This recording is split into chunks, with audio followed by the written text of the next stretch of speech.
So in this video, we're going to look at delay. Now, delay is a great effect. It's a great way, particularly in sort of slower tracks, of being able to sort of fill up space within a mix. And that's exactly what we're going to do in the context of this little piece. But it's also true to say that delay can become a bit dominant. If you decide to set a delay up with a generous feedback level, so you get lots of repeats, they can fill up the mix a little bit. And we're going to see how we can prevent that from happening in one particular way within this video.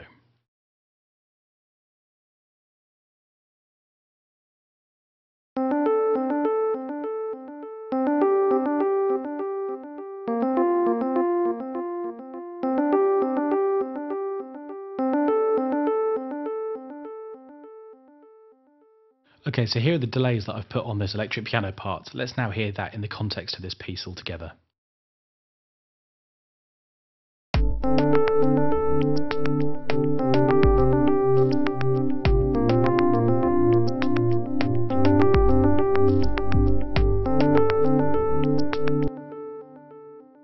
Okay, you can hear that even though they fit nicely within the context of this piece, they're still a bit overbearing.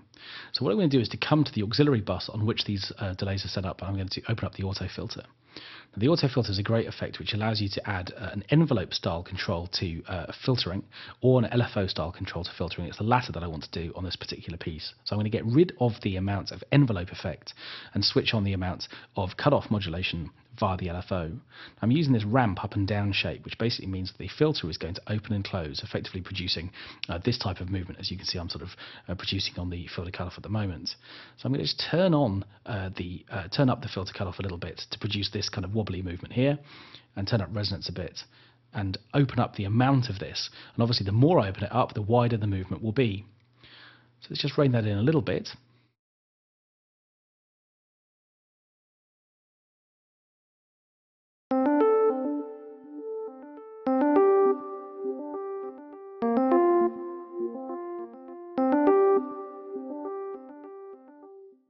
And you can hear now that the tone quality of those LFO movements is wobbling quite a lot. Let's just make some modifications.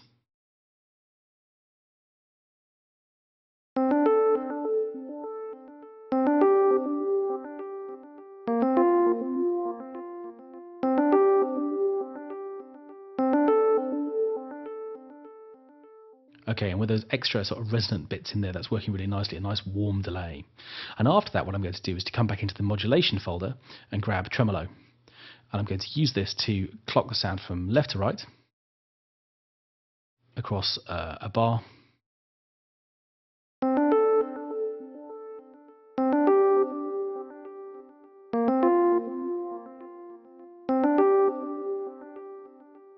so that they become much more stereo. And in the context of the track, that sounds like this.